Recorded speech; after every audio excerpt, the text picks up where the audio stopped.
Percona Live Online, Kubernetes-on-Rails. We'll talk about Kate SQL, Shopify's Shopify-Scale cloud-hosted MySQL platform.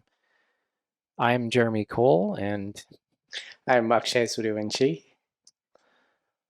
Running MySQL in the cloud is a big challenge, and Shopify has struggled with it in the past. We built Kate SQL as our solution to that, and we'll talk about how that works in this talk today.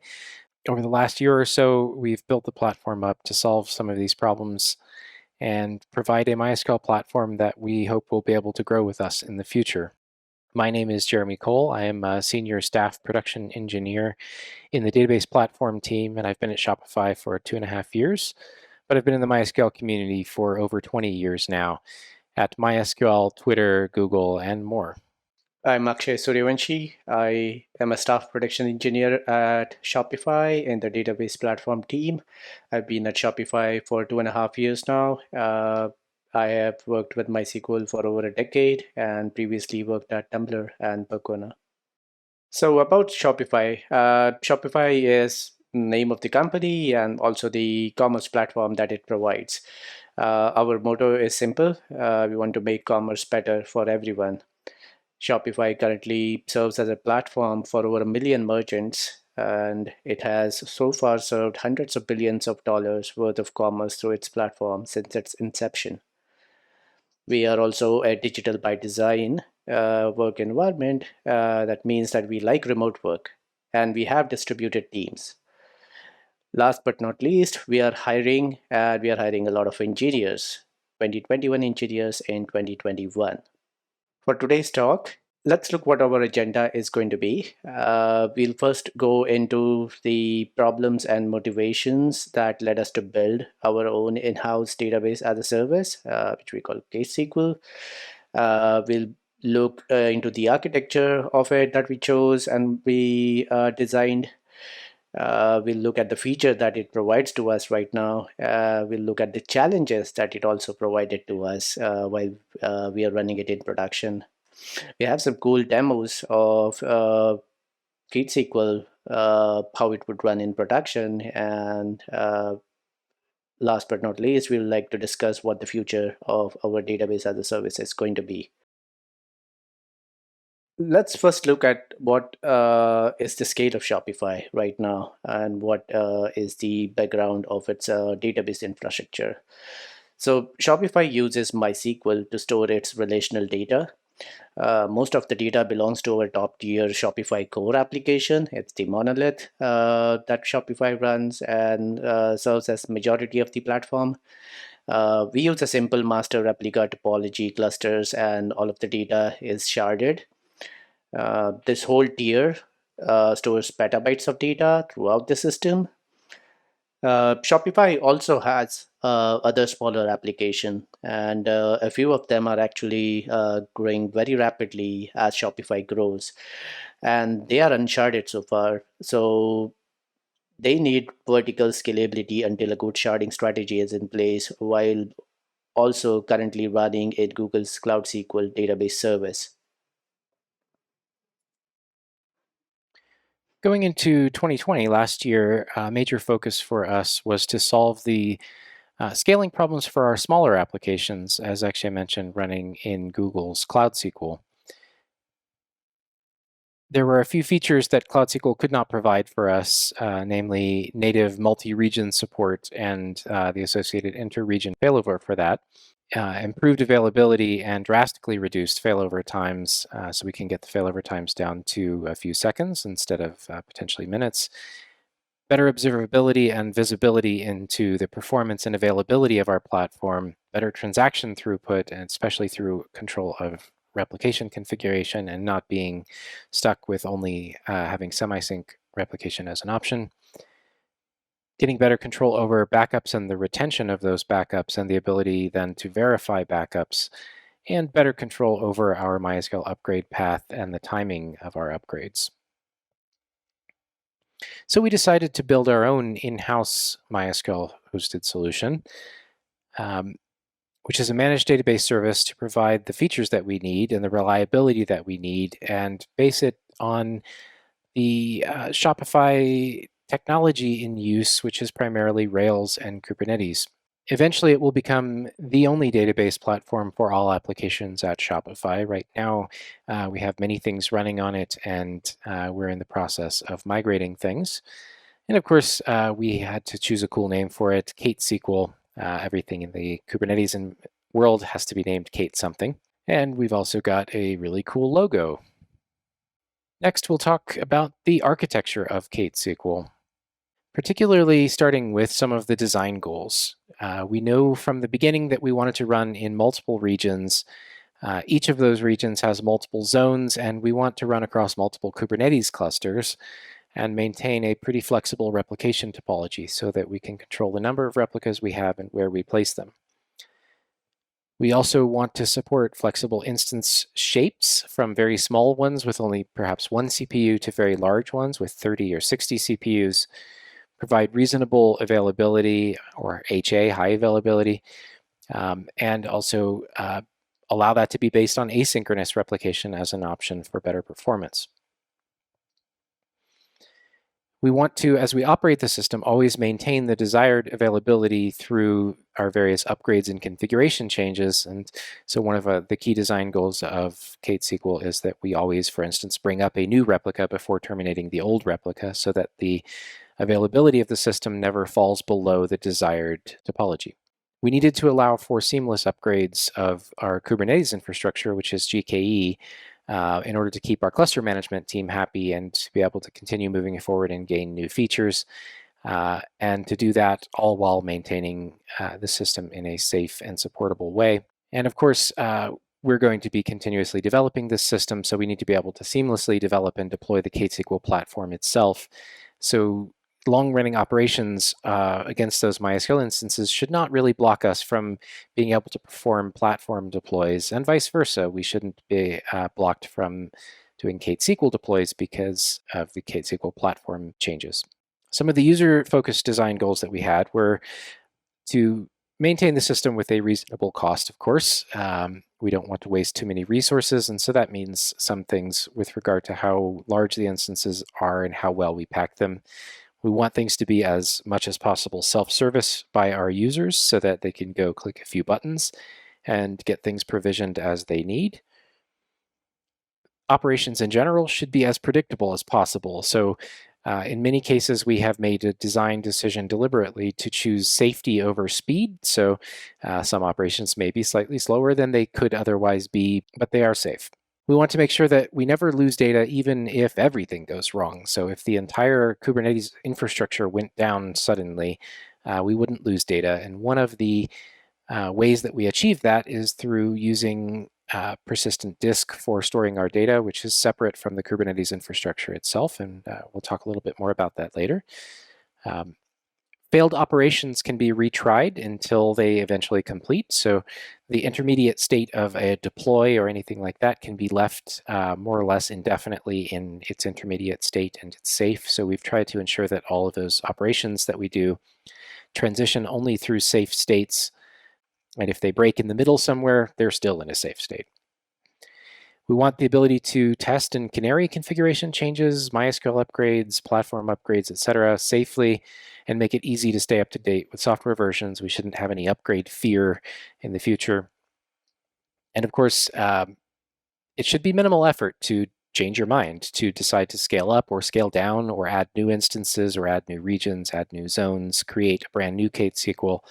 All of those things should be as trivial as possible. We are, as I mentioned, running in Google Cloud Platform, and the typical Google Cloud Platform infrastructure looks something like this. We have, in this case, depicted two regions, the Central and East region, and in each of those, there are at least 3 zones, but in this case, we've drawn just 2. We deploy Kubernetes clusters, many of them, in a way that they span those multiple zones. So the Kubernetes clusters are regional, but when we go and deploy our MySQL instances, we want to specifically choose which zones those are placed in because, first of all, we don't want them to appear in the same zone for reliability reasons, but in fact, we want them to be spread across as many zones as possible, and we want to be able to rebalance them across zones. So in this case, we have a master and 3 replicas, and each of them specifically placed into a Kubernetes cluster and specifically in a particular zone within one of those regions. There are many components of the KateSQL architecture, starting with the KateSQL Manager, a Rails application that acts as the front end for our database clusters that we are hosting, as well as a global controller for all of the operations against these KateSQLs. The KateSQL backend is a custom operator-like program that we run on each Kubernetes cluster. Kubernetes cluster itself, we are running in Google's Kubernetes engine, GKE, within the Google Cloud Platform. That's where, of course, the actual processes get run and scheduled. Google Cloud Platform persistent disks for the actual data storage. That allows us also to use the online snapshotting abilities of persistent disk in order to create replicas and to use them for our backup process itself. We use Orchestrator for managing the high availability of these MySQL clusters, and we use Proxy SQL to help applications connect to the correct KateSQL and to manage some of the high availability aspects through Orchestrator. The KateSQL Manager interacts with the KateSQL backend running within each of these Kubernetes clusters and asks it to create the KateSQL, which will then create the MySQL process itself and all of the associated related tasks for running that MySQL, as well as provisioning the persistent disk that is needed to store the data itself. KateSQL Manager is the controller of the entire KateSQL platform. As I mentioned before, it's a Rails application, so it's a web-based application. Uses a database to store its actual data, so it uses typical Rails models with a backing MySQL database. It has a background job execution framework based on Sidekick, a web interface for managing the actual KateSQL operations, task executions, and the real-time status of those KateSQLs. And in general is self-service for our users. The task execution framework called Thomas, the task engine, manages the complex hierarchical task workflows necessary to manage a KateSQL and maintains the persistent state for each of those tasks with long-term availability and logging. You'll see some examples of that in the demos. And it allows for, as I mentioned before, having long-running task execution without impeding the deployability of the entire platform, because all of those tasks are persisted in the database and can be retried, restarted, and monitored. Within Kubernetes, we have a custom resource, which is the API and contract between the KateSQL Manager and the KateSQL backend in Kubernetes. The KateSQL Manager front end looks like this. It is, as I mentioned, a typical Rails application. It has many features that the users are able to do, such as editing the configuration for MySQL, changing the topology of it, adding additional replicas, etc. You'll see some more of this in the live demos later. So the next important component in KateSQL is the KateSQL backend. It is responsible for managing a single MySQL instance. To begin with, we define a custom resource definition in Kubernetes. The CRD is called MySQL and is registered as an extension to the Kubernetes API server. Here we have a sample endpoint for that particular API. CRD defines various options for the MySQL custom resource.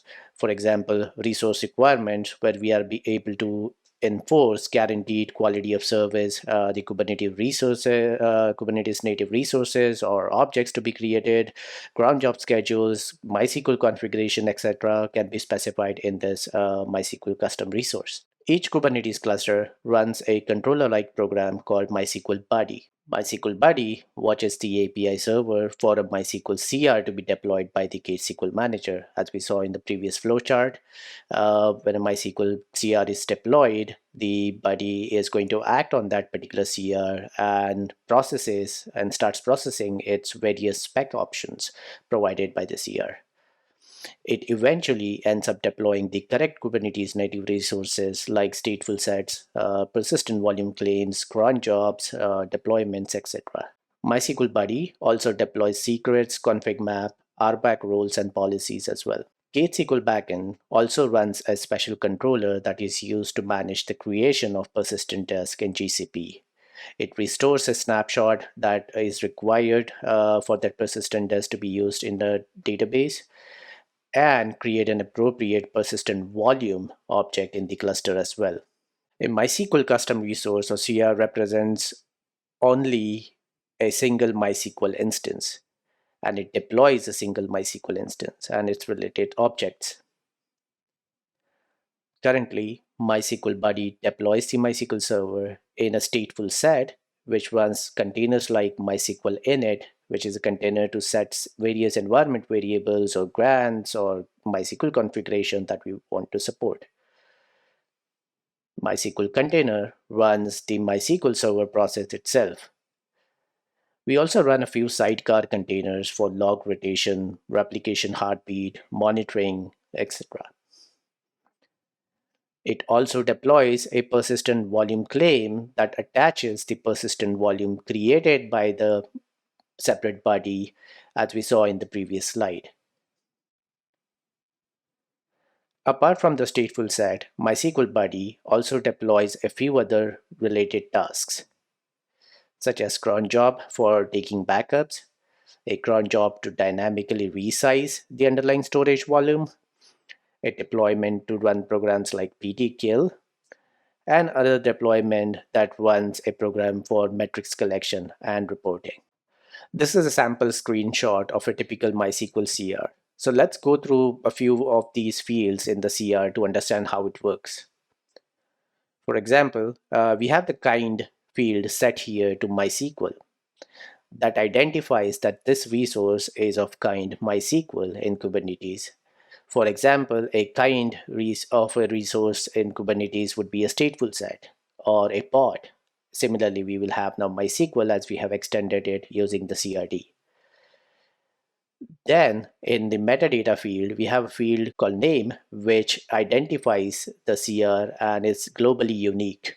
Next interesting option field are like backup schedule, which tells us that this instance will be backed up every 10 minutes.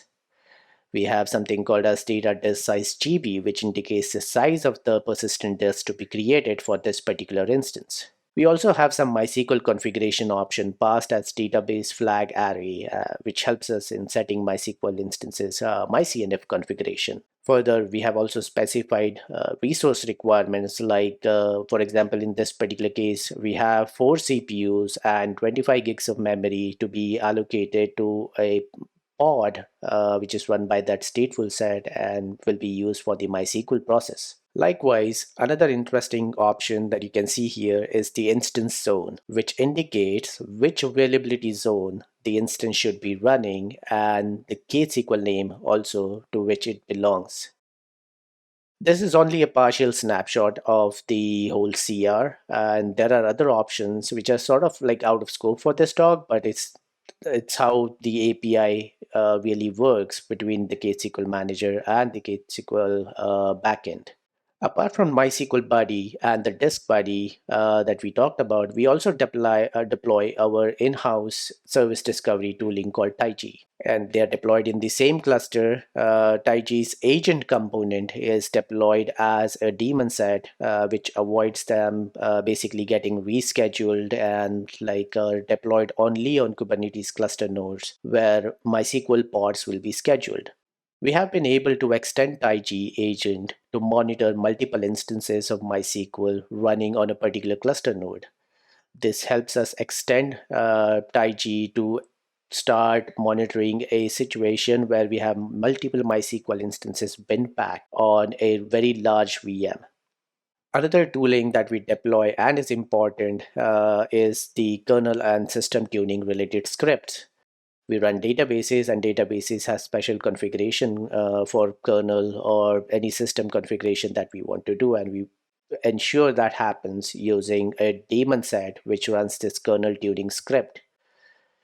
The script is very simple. It basically invokes all these CTL commands that we typically do on a database system to set some kernel tunables.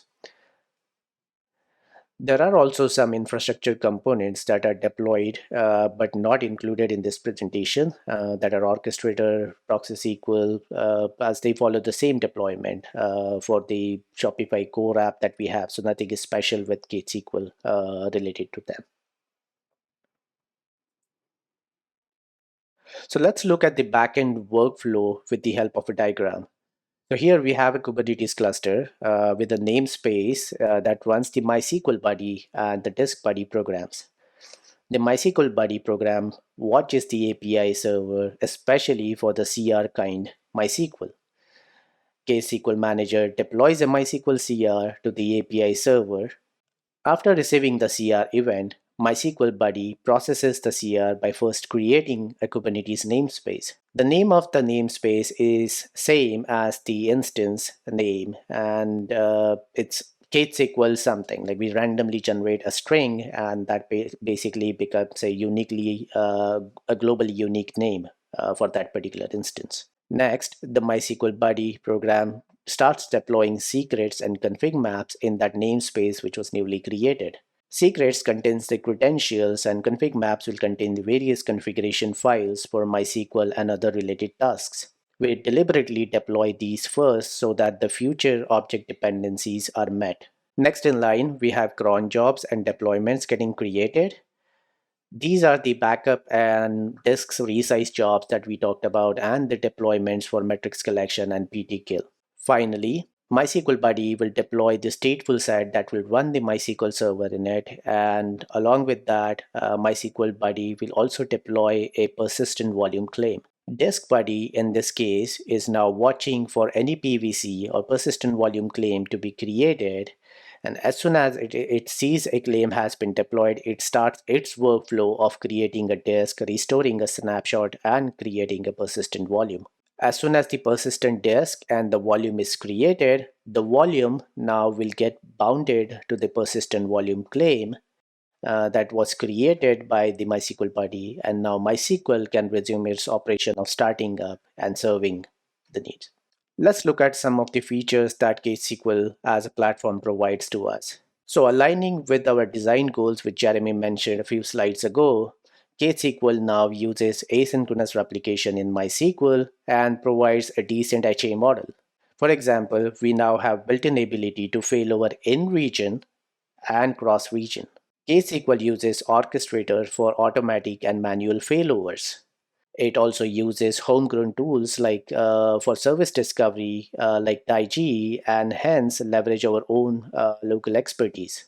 KateSQL provides incredible fault tolerance to the MySQL cluster by being region and zone aware. This means a GCP zone could go down, yet we would only lose 25% of the topology at any time. It also provides us an ability to evacuate zones and regions pretty easily. KateSQL provides automatic instance replacement as a first-class citizen feature. We can create MySQL clusters that span multiple Kubernetes clusters even in the same region. A whole Kubernetes cluster can go down and still only 25% of the topology would be affected. Last but not least, with KateSQL and implicitly due to Kubernetes, we are able to bin pack multiple MySQL instances on one large Kubernetes node without writing any software for it. Bin packing came for free. So enough of the good stuff. Let's look at what are the challenges that we faced with a platform like KateSQL. So first of all, Kubernetes is challenging, plain and simple. GKE does make it easier to deploy clusters and provide us some really good feature. One of those feature is basically spinning a disk and a pod automatically getting spin up in that same zone, which is really useful feature for us, and we didn't have to write any software for it. Shopify runs almost everything in Kubernetes, so we get some in-house expertise for it for free. New technologies lead to new problems. Database engineering now includes having platform engineering expertise as well, and the ability to quickly ramp up to a fast-paced open source project like Kubernetes. They also now have to manage a full-fledged Rails application, which is the KateSQL Manager. Most of the literature available on deploying MySQL in Kubernetes relies on Kubernetes operators that deploy a whole MySQL cluster to a single stateful set. By whole, I mean here a multi-node cluster, a master and replica, or a Galera cluster. We found this problematic as one of the design goals of safe operations that Jeremy mentioned was not met. For example, rolling update in stateful set is uncontrollable in that case, and that can lead to situation where multiple instances are restarted even when not desired. Finally, Linux C groups can be buggy. We recently ran into a bug related to C groups leaking and leading to significant degradation of processes running on a particular Kubernetes node. Figuring out this bug was a very difficult task and required deep understanding on the database engineer's part. Well, that's enough talk. Let's see some demos of KateSQL.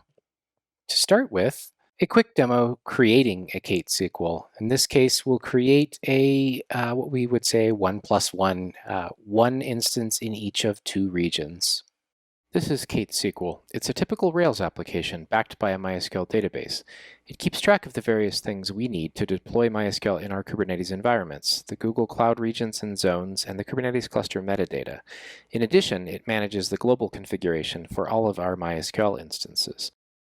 It's easy to create a new KateSQL, which is just a set of replicated MySQL instances, and we will do that now with just a few clicks. We need to provide the unique name for each KateSQL, of course, and then select the primary region it will live in, as well as the replication topology and the shape of each instance. To start with, we'll create a KateSQL with one instance in each of two regions, and they'll be small instances with only one CPU and 4 GB of RAM each. After clicking Create KateSQL, we're given an opportunity to examine the configuration of the KateSQL we'll be creating, and assuming it's correct, we'll click Start to kick it off. We're presented with a diff of the configuration that will be deployed. Since this is a new instance, it's all new, but we'll see this again soon with a more concise and useful output. Let's go ahead and click Deploy to create the KateSQL now, though. Once the KateSQL deploy is initiated, a Deploy KateSQL workflow task starts. And this is the first view into the background task execution system used by KateSQL, called Thomas, the task engine. Thomas takes care of the long-running tasks needed in the day-to-day operations of a KateSQL. The web interface here shows a live updating status for any running tasks for this KateSQL in order to allow us to monitor the status of the task, to debug any failures, and to cancel tasks if necessary. This deploy task will take several minutes to create the new MySQL instances for this KateSQL, so let's speed up that process for the demo.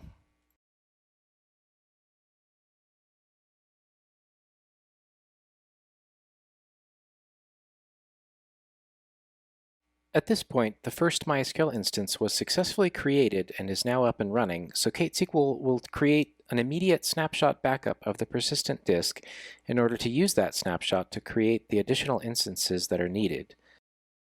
The KateSQL deploy task kicked off the backup instance task and will wait for it to succeed before moving on to the next instance. The snapshot backup process and the creation of the next instance will take a few minutes, so we'll speed up the demo again and check back in when they're done.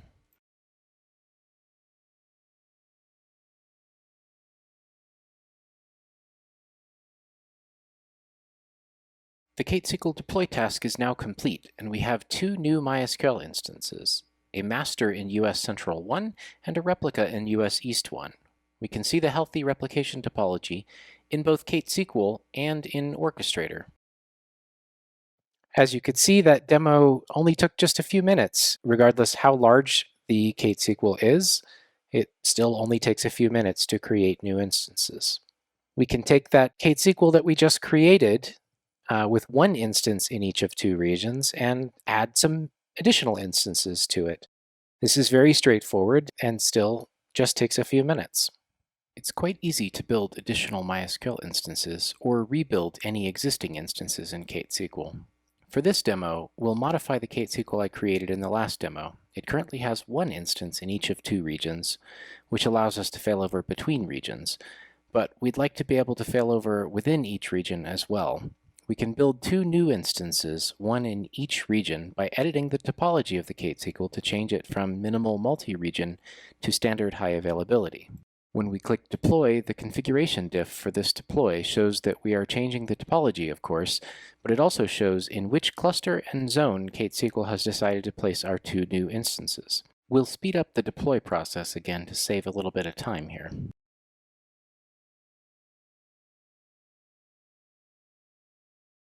As each MySQL instance comes up, we can see it appear in Orchestrator. In only a few minutes, both MySQL instances will be up and running and healthy, and the task will complete.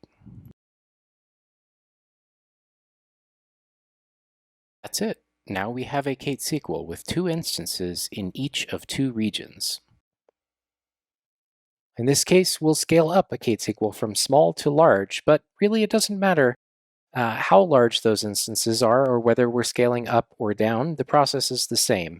KateSQL will use the snapshot-based backups that it has available and bring up new instances of the desired size or with the desired configuration or in a different cluster. There are many ways that this can be applied, and the principle is the same. But for this case, we'll convert our small 1 CPU instances to slightly larger 4 CPU instances.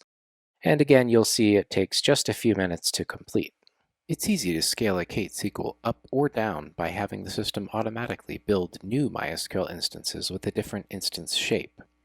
Here, we'll upgrade the current 1 CPU 4 GB RAM instances to 4 CPU 25 GB RAM instances in just a few minutes.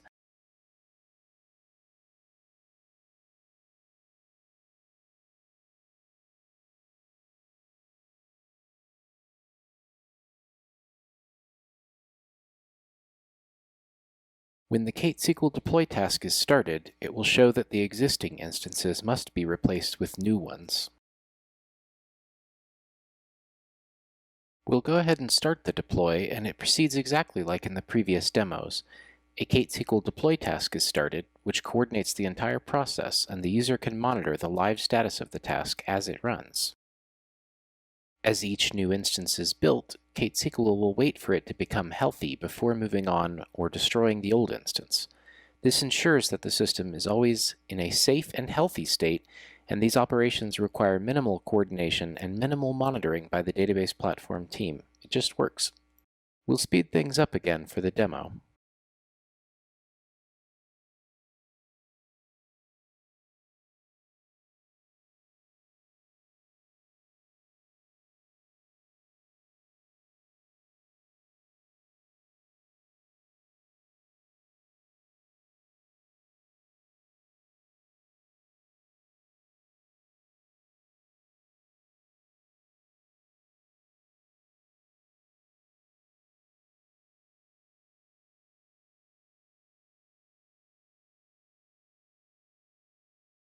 After only a few minutes, we get to a critical moment. All replicas have been successfully replaced with healthy new ones. The master's replacement has been built and has just become healthy. KateSQL will now initiate a graceful takeover in Orchestrator to smoothly fail over to the newly built instance, after which it can destroy the old master instance.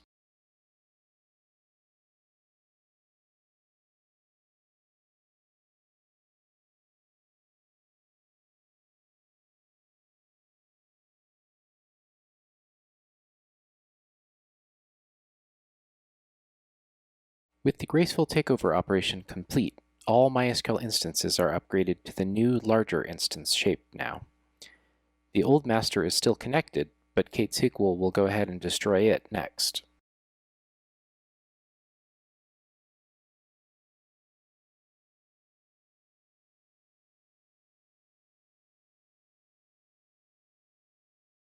While we wait for the final cleanup to finish, let's take a look at the deploy task in detail.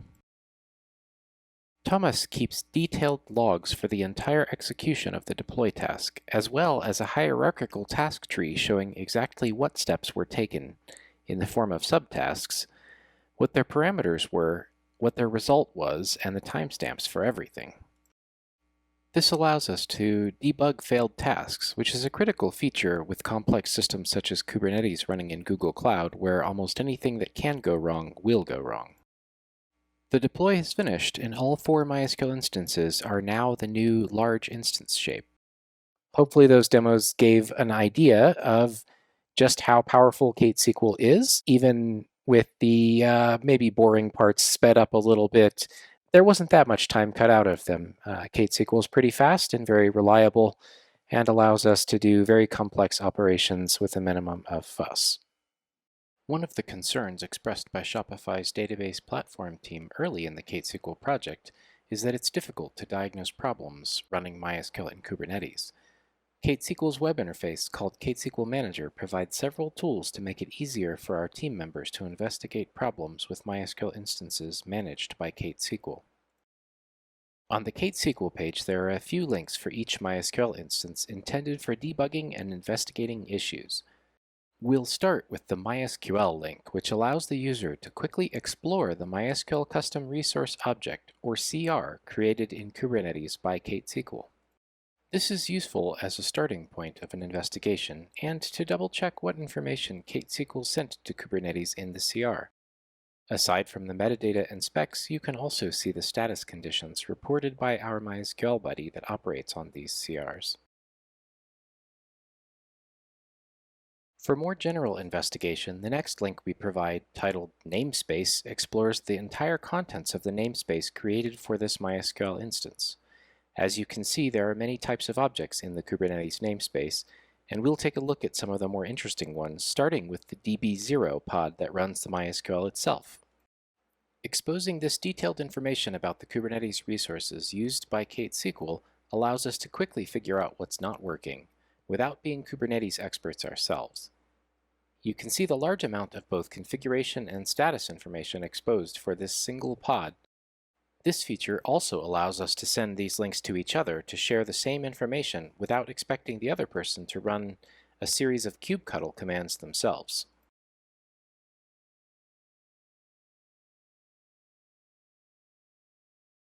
As another example, we can take a quick look at the persistent volume claim, PVC-DB-0. Once again, extremely detailed information is available about this resource, which might either expose what's wrong, or hopefully at least provide more detailed leads for further investigation. Lastly, for those times when the web interface just isn't cutting it, we provide quick access to pre-constructed kubectl commands so that our team members aren't expected to construct some of these long and complex commands themselves while also under pressure. Clicking on the command you want automatically copies it to the clipboard so that you can quickly switch to your favorite terminal program and paste it.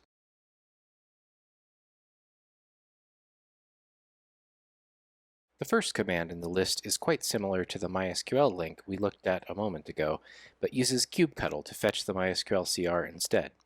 It helpfully pipes it through the JQ command to syntax highlight it and to allow the user to filter or query the JSON output easily.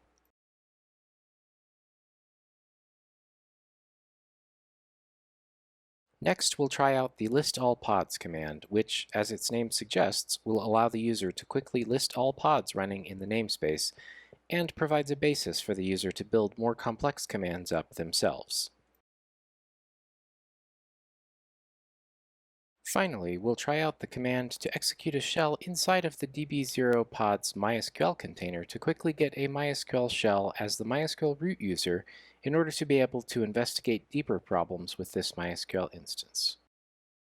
As you can see, these helpful tools built into the KateSQL Manager allow our database platform team members to investigate problems without extensive Kubernetes knowledge, while reducing the risk of constructing kubectl commands incorrectly.